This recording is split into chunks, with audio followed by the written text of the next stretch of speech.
بسم اللہ الرحمن الرحیم۔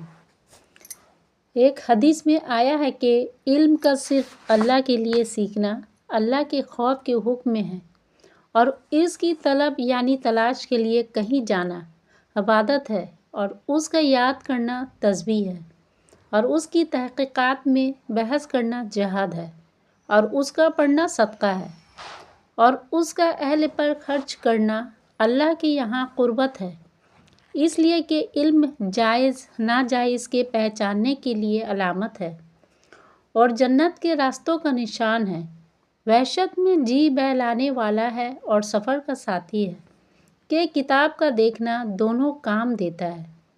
اسی طرح انتہائی میں ایک محدث ہے، خوشی اور رنج میں دلیل ہے، دشمنوں پر ہتھیار ہے، دوستوں کے لیے ایک حق تعالی شانہ اس کی وجہ سے ایک جماعت علماء کو بلند مرتبہ کرتا ہے کہ وہ خیر کی طرف بلانے والے ہوتے ہیں، اور ایسے امام ہوتے ہیں کہ ان کے نشان قدم پر چلا جائے اور ان کے افعال کا اتباع کیا جائے، ان کی رائے کی طرف رجوع کیا جائے۔ فرشتے ان سے دوستی کرنے کی رغبت کرتے ہیں، اپنے پروں کو برکت حاصل کرنے کے لیے یا محبت کے طور پر ان پر ملتے ہیں، اور ہر تر اور خشک چیز دنیا کی ان کے لیے اللہ سے مغفرت کی دعا کرتی ہے، حتیٰ کہ سمندر کی مچھلیاں اور جنگل کے درندے اور چوپائے اور زہریلے جانور سانپ وغیرہ تک بھی دعائے مغفرت کرتے رہتے ہیں، اور یہ سب اس لیے کہ علم دلوں کی روشنی ہے، آنکھوں کا نور ہے۔ علم کی وجہ سے بندہ امت کے بہترین افراد تک پہنچ جاتا ہے، دنیا اور آخرت کے بلند مرتبوں کو حاصل کر لیتا ہے، اس کا مطالعہ روزوں کے برابر ہے، اس کا یاد کرنا تہجد کے برابر ہے، اسی سے رشتے جوڑے جاتے ہیں اور اسی سے حلال و حرام کی پہچان ہوتی ہے، وہ عمل کا امام ہے اور عمل اس کا تابع ہے، سعید لوگوں کو اس کا الہام کیا جاتا ہے اور بدبخت اس سے محروم رہتے ہیں۔ اس حدیث پر مجموعی طور سے بعض نے کلام کیا ہے، لیکن جس قسم کے فضائل اس میں ذکر کیے گئے ہیں ان کی تائید دوسری روایات سے بھی ہوتی ہیں، نیز ان کے علاوہ اور بہت سے فضائل حدیث کی کتابوں میں بکثرت آئے ہیں، اس وجہ سے عالم اور طالب علم کو خاص طور سے حدیث بالا میں ذکر فرمایا ہے۔ حافظ ابن قیم ایک مشہور محدث ہیں، انہوں نے ایک مضبوط رسالہ عربی میں الوابل الصیب کے نام سے ذکر کے فضائل میں تصنیف کیا ہے، جس میں وہ فرماتے ہیں کہ ذکر میں 100 سے بھی زیادہ فائدے ہیں، ان میں سے نمبر وار 79 فائدے انہوں نے ذکر فرمائے ہیں، جن کو مختصراً اس جگہ ترتیب وار نقل کیا جاتا ہے، اور چونکہ بہت سے فوائد ان میں ایسے ہیں جو کئی فائدوں کو شامل ہیں، اس لحاظ سے یہ 100 سے زیادہ کو مشتمل ہے۔ نمبر 1، ذکر شیطان کو دفع کرتا ہے اور اس کی قوت کو توڑتا ہے۔ نمبر 2، اللہ جل جلالہ کی خوشنودی کا سبب ہے۔ نمبر 3، دل سے فکر و غم کو دور کرتا ہے۔ نمبر 4، دل میں فرحت سرور اور انبساط پیدا کرتا ہے۔ نمبر 5، بدن کو اور دل کو قوت بخشتا ہے۔ نمبر 6، چہرہ اور دل کو منور کرتا ہے، رزق کو کھینچتا ہے۔ نمبر 8، ذکر کو کرنے والے کو ہیبت اور حلاوت کا لباس پہناتا ہے، یعنی اس کے دیکھنے سے رعب پڑتا ہے اور دیکھنے والوں کو حلاوت نصیب ہوتی ہے۔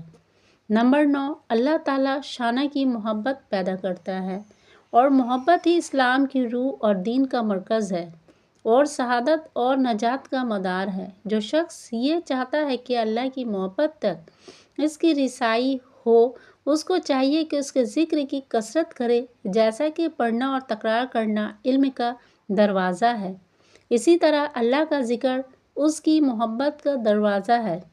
نمبر 10، ذکر سے مراقبہ نصیب ہوتا ہے، جو مرتبہ احسان تک پہنچا دیتا ہے، یہی مرتبہ ہے جس میں اللہ تعالیٰ کی عبادت ایسی نصیب ہوتی ہے گویا اللہ جل شانہ کو دیکھ رہا ہے، یہی مرتبہ صوفیہ کا منتہائی مقصد ہوتا ہے۔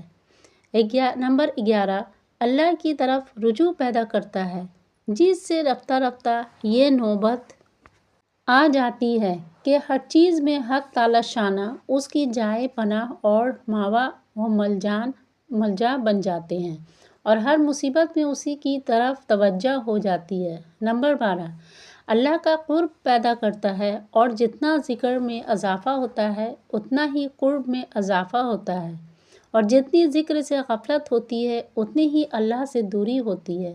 نمبر 13، اللہ کی معرفت کا دروازہ کھولتا ہے۔ نمبر 14، اللہ جل شانہ کی حیبیت اور اس کی بڑائی دل میں پیدا کرتا ہے اور اللہ کے ساتھ حضوری پیدا کرتا ہے۔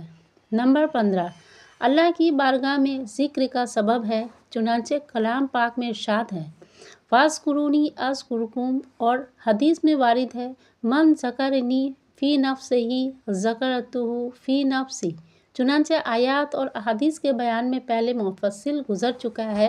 اگر ذکر میں اس کے سوا اور کوئی بھی فضیلت نہ ہوتی تب بھی شرافت اور کرامت کے اعتبار سے یہی ایک فضیلت کافی تھی، جائے کہ اس میں اور بھی بہت سی فضیلتیں ہیں۔ نمبر 16، دل کو زندہ کرتا ہے۔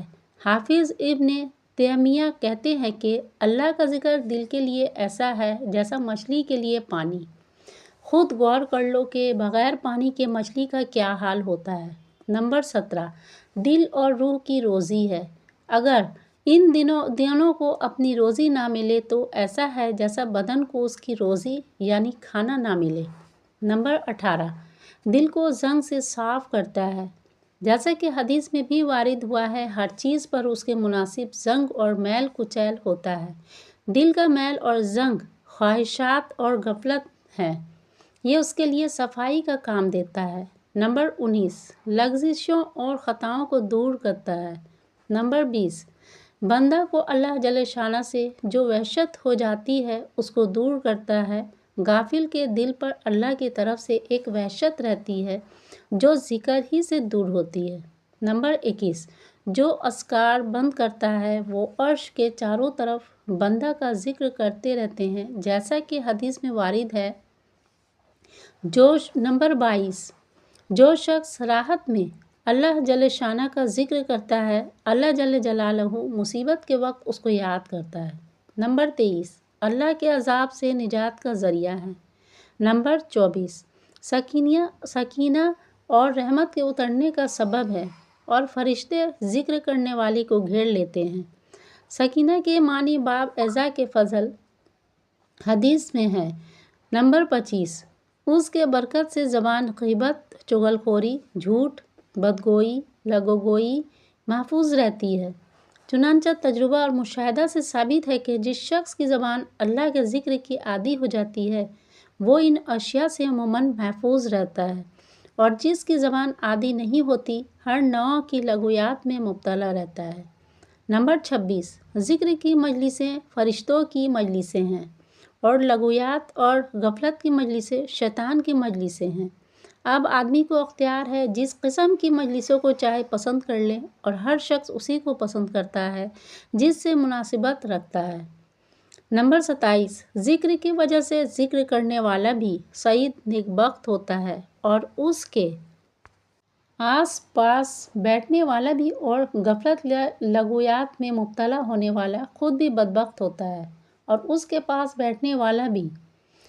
نمبر 28، قیامت کے دن حسرت سے محفوظ رہنا محفوظ رکھتا ہے، اس لیے کہ حدیث میں آیا ہے کہ ہر وہ مجلس جس میں اللہ کا ذکر نہ ہو قیامت کے دن حسرت اور نقصان کا سبب ہے۔